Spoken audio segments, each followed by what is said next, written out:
ದೀಪಾವಳಿ ಮತ್ತು ಶುಭ ಕಾರ್ಯಗಳ ಖರ್ಚಿನಲ್ಲಿ ಭಾರಿ ಉಳಿತಾಯ ಮಾಡಿ. ಏಕೆಂದರೆ ಶಾಂತಿನಾಥ ಹೋಲ್ಸೇಲ್ ಬಜಾರ್ ಕೊಣ್ಣೂರು ಬಟ್ಟೆ ಅಂಗಡಿಯಲ್ಲಿ ದೀಪಾವಳಿಗೆ ಅತಿ ಕಡಿಮೆ ದರದಲ್ಲಿ ಎಲ್ಲಾ ತರಹದ ಗುಣಮಟ್ಟದ ರೆಡಿಮೇಡ್ ಬಟ್ಟೆಗಳು, ವಿವಿಧ ವೆರೈಟಿಗಳ ಸಾರಿಗಳು, ಗಾರ್ಮೆಂಟ್ಸ್ಗಳ ಮಾರಾಟ ಮಾಡುತ್ತಿದ್ದಾರೆ. ಮತ್ತೇಕೆ ತಡ, ಇಂದೇ ಭೇಟಿ ಕೊಡಿ, ಬಟ್ಟೆ ಖರೀದಿಸಿ, ಭಾರಿ ಗಿಫ್ಟ್ ಪಡೆಯಿರಿ.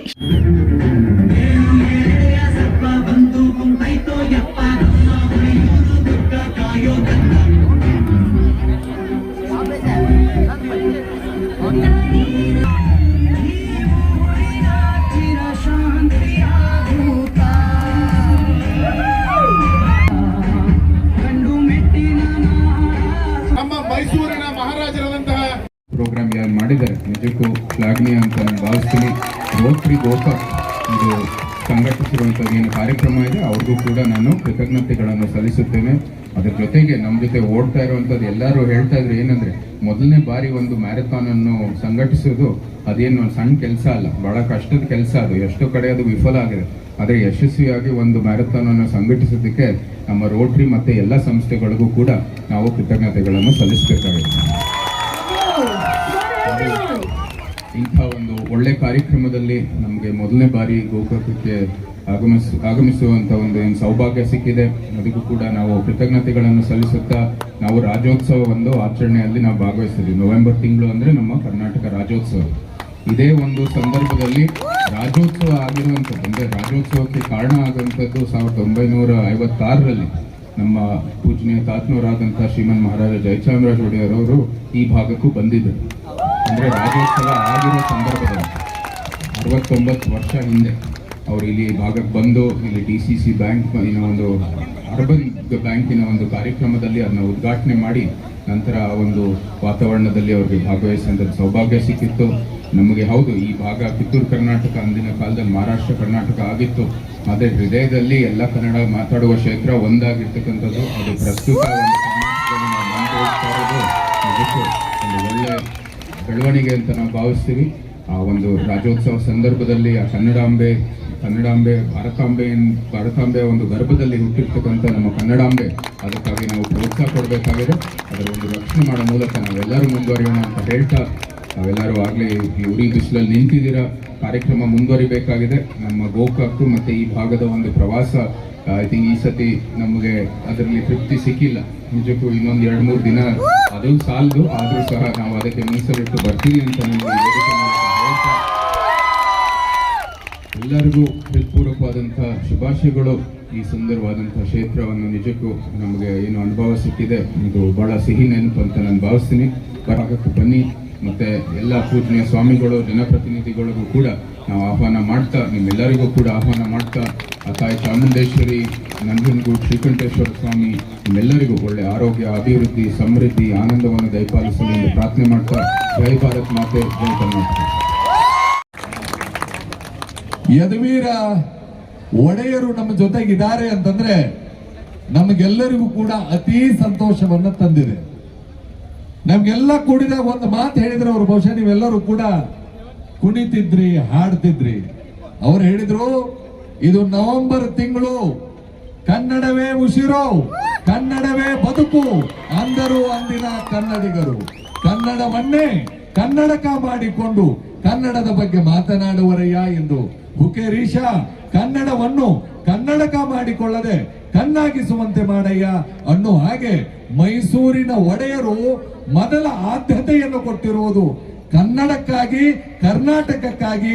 ಅದಕ್ಕೆ ನೀವು ಕನ್ನಡವನ್ನ ಉಳಿಸಿ ಬೆಳೆಸಿ ಅನ್ನೋ ಮಾತನ್ನ ಹೇಳಿದ್ದಾರೆ. ಅದಕ್ಕೆ ಬಹುಶಃ ಇವತ್ತು ಎಷ್ಟು ಹೇಳಿದ್ರು ಕೂಡ ಕಡಿಮೆ. ನಮ್ಮ ಎಲ್ಲಾ ಕಾರ್ಯಕ್ರಮ ಬಿಟ್ಟು ನಿಂತೀವಿ. ಯಾಕಂತಂದ್ರೆ ನಮ್ಮ ರಾಜ್ಯದ ದೊರೆ ನಮ್ಮ ಜಿಲ್ಲೆಗೆ ಬಂದಾಗ ನಾವು ಯಾವುದು ಬೇಡ ಅನ್ಕೊಂಡು ಎಲ್ಲಾ ಸ್ವಾಮಿಗಳು ಯಾಕೆ ನಿಂತೀವಿ ಅಂತಂದ್ರೆ ಅವರು ನಾಡಿನ ಸಂಬಂಧ ನಿಂತಿದ್ದಾರೆ, ಅದಕ್ಕೆ ಅವರೊಂದಿಗೆ ನಾವು ನಿಂತಿದ್ದೇವೆ ಅನ್ನೋ ಮಾತನ್ನ ಹೇಳ್ತಾ, ರಾಜ್ಯಸಭಾ ಸದಸ್ಯರಾಗಿರ್ತಕ್ಕಂಥ ಈರಣ್ಣ ಕಡಾಡಿ ಅವರು ರೈತರು ಹೌದು, ಜೊತೆಗೆ ನಿಮ್ಮೆಲ್ಲ ಕಾರ್ಯಕ್ಕೆ ಸ್ಪಂದಿಸ್ತಾ ಇದ್ದಾರೆ. ನೀವೆಲ್ಲ ಬಿಸಿಲೊಳಗೆ ನಿಂತುಕೊಂಡಿದ್ದೀರಲ್ಲ, ಇದರಿಂದನೂ ಆರೋಗ್ಯ ಚೆನ್ನಾಗಿರ್ತದ. ನೆನಪಲ್ಲಿ ಇಟ್ಕೊಳ್ಳಿ, ಚಲೋ ಹೊತ್ತಂಗೆ ಇರ್ಬೇಕಂದ್ರೆ ನಾವು ಆರೋಗ್ಯ ಚೆನ್ನಾಗಿ ಇಟ್ಕೋಬೇಕು. ಈಗ ಯಾಕೆ ಆರೋಗ್ಯ ಹದಗೆಡಕತ್ತವೆ? ಸ್ಟೈಲು ರೋಗದ ಫೈಲು ನೋಡಯ್ಯ, ಇದರಿಂದ ಸುಡುವುದು ಆರೋಗ್ಯದ ಫೈಲು ಕಾಣಯ್ಯ. ಆರೋಗ್ಯ ಚೆನ್ನಾಗಿದ್ದರೆ ಯೋಗ್ಯ ವಿಚಾರ ಬರುವವ ನೋಡಯ್ಯ. ಕುಕೇರೀಶನ ವಚನ ವರಿತು ಸಹಜ ಬದುಕು ನಡೆಸಯ್ಯ. ಆ ನಿಟ್ಟಿನಲ್ಲಿ ಚಂದಾಗಿ ನುಡಿರಿ, ಚಂದಾಗಿ ನುಡಿರಿ, ಚಂದಾಗಿ ನಡಿರಿ, ನಿಮ್ಮ ಬದುಕು ಬಂಗಾರ ಆಗ್ತದೆ ಅನ್ನೋ ಮಾತನ್ನು ಹೇಳ್ತಾ, ಇವತ್ತು ನಮ್ಮ ಸೋಮಶೇಖರ್ ಮಗದುಂ ಅವರು ಎಲ್ಲರೂ ಕೂಡ ಇವತ್ತೆಲ್ಲ ಅವರ ಸದಸ್ಯರು ಎಲ್ಲರೂ ಕೂಡ್ಕೊಂಡು, ರಾಜು ಮುನ್ನೋಳಿ ಅವರು ಎಲ್ಲರೂ ಬಹಳಷ್ಟು ಜನ ಕೂಡ್ಕೊಂಡು ಅದ್ದೂರಿಯಾಗಿ ಕಾರ್ಯಕ್ರಮವನ್ನು ಮಾಡಿದ್ದೀರಿ. ನಿಮ್ಗೆ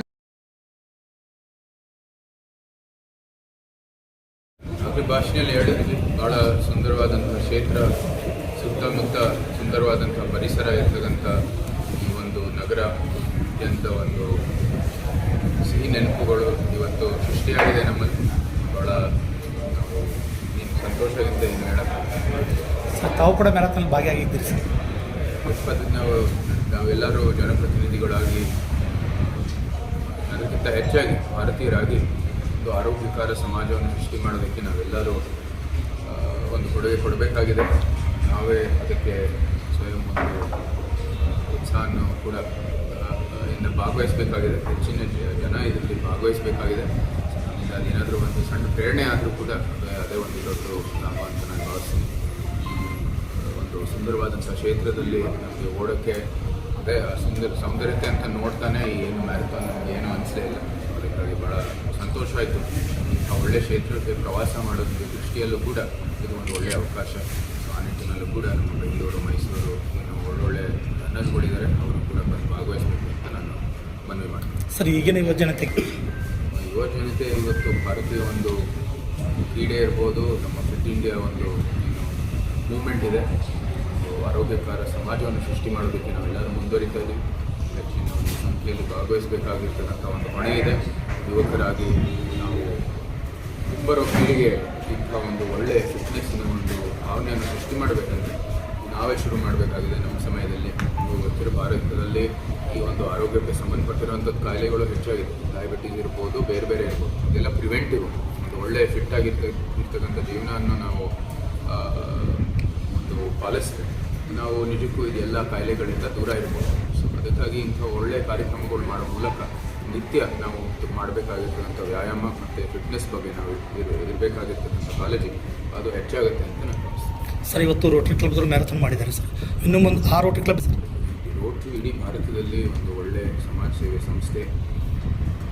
ಒಂದು ಪ್ರದೇಶದ ಎಲ್ಲ ಮುಖಂಡರಿರ್ಬೋದು, ವ್ಯಾಪಾರಸ್ಥರಿರ್ಬೋದು, ಆ ಎಲ್ಲ ಒಂದು ರೋಟರಿ ಒಂದು ಸಂಘಟಿತ ದೃಷ್ಟಿಯಲ್ಲಿ ಒಂದು ಸಮಾಜ ಸೇವೆಯನ್ನು ಮಾಡ್ತಾ ಇದ್ದಾರೆ. ಇದೊಂದು ಶ್ಲಾಘನೀಯ. ಮೈಸೂರು ಭಾಗ ಇರ್ಬೋದು, ಬೆಂಗಳೂರು ಇರ್ಬೋದು, ಇವತ್ತು ಪ್ರಸ್ತುತ ನಮ್ಮ ಗೋಕಾಕ್ ಇರ್ಬೋದು, ಇಂಥ ಒಳ್ಳೆಯ ಸಮಾಜ ಸೇವೆ ಕಾರ್ಯಕ್ರಮ ಮಾಡೋ ಮೂಲಕ ಶಾಶ್ವತವಾದಂಥ ಒಂದು ಒಳ್ಳೆಯ ಒಂದು ಪರಿಹಾರ ನೀಡೋ ದೃಷ್ಟಿಯಲ್ಲಿ ಏನು ಕೆಲಸ ಮಾಡ್ತಾ ಇದ್ದಾರೆ, ಅದು ನಿಜಕ್ಕೂ ಶ್ಲಾಘನೀಯ. ಮತ್ತು ಅದರ ಜೊತೆಗೆ ಆಧುನಿಕ ಕಾಲಕ್ಕೆ ನಮಗೆ ಬೇಕಾಗಿರ್ತಕ್ಕಂಥ ಒಂದು ಏನು ಸೇವೆ, ಇಂಥ ಒಂದು ಆರೋಗ್ಯಕರ ಸಮಾಜ ಸೃಷ್ಟಿ ಮಾಡೋದ್ರ ನಿಟ್ಟಿನಲ್ಲಿ ಮತ್ತು ಒಂದು ಒಳ್ಳೆಯ ಫಿಟ್ ಇಂಡಿಯಾಗಾಗಿ ಒಂದು ಪ್ರೇರಣೆ ನೀಡೋ ದೃಷ್ಟಿಯಲ್ಲಿ ಏನು ಕಾರ್ಯಕ್ರಮ ಮಾಡ್ತಾ ಇದ್ದಾರೆ, ಅದು ಶ್ಲಾಘನೀಯ ಅಂತ ನಾನು ಭಾವಿಸ್ತೀನಿ. Thank you sir.